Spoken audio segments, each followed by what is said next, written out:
So here's just another reminder of how we can apply what we know about limits of functions to limits of sequences. In this case, we're being asked to show that the limit as n approaches infinity of sine n over n is equal to 0, where of course the assumption is n is an integer valued variable, but we can treat this the same way we would for a real valued variable.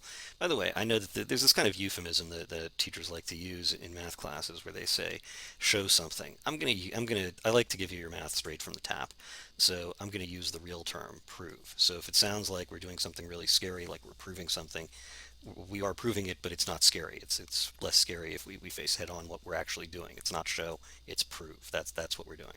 So okay, so what we want to do is we want to use a theorem that everybody knows and loves from first semester calculus, calculus one.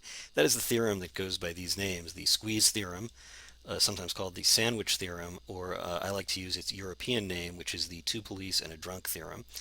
And this is the theorem that basically says that if f of x is less than or equal to g of x is less than or equal to h of x, and the limit as x approaches c of f of x is equal to the limit as x approaches c of g of x is equal to L.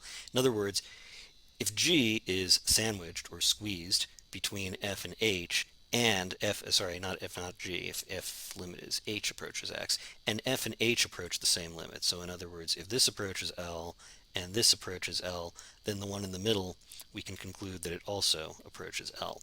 So this is kind of how we would do that with this problem.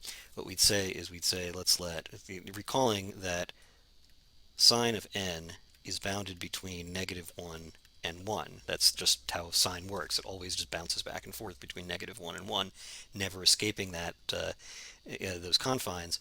What that means is that -1 over n is less than or equal to sine n over n, which is less than or equal to 1 over n. So this is kind of nice because what we have here is we have I'm going to write f of n, this is h of n, and then this is g of n. So all we have to do is show that f of n and h of n approach the same limit, and of course they do, because the limit as n approaches infinity of -1 over n is equal to 0, and the limit as n approaches infinity of 1 over n is equal to 0. So this is f of n, and this is h of n. So we can conclude, we use that therefore symbol, that the limit as n approaches infinity of sine n over n, in other words, this is g of n, we can conclude that that is equal to the same limit, in other words, the same limit that we found for the surrounding functions. So, since we already knew what the limit was, recall that we're not really answering a question, we're simply declaring that we proved a theorem. We do that, as you learned in the last video, by writing either the tombstone or Helmholtz mark, or if you like, you can write an actual tombstone. No, you can't. Please don't do this on your graduate school application. They'll have no idea what you're talking about, but in my class it's fine to write a tombstone in homage to my student who did that one year and sort of started me off doing that. Okay, so this is another example of how you would at least evaluate or or prove that something is a limit of a sequence.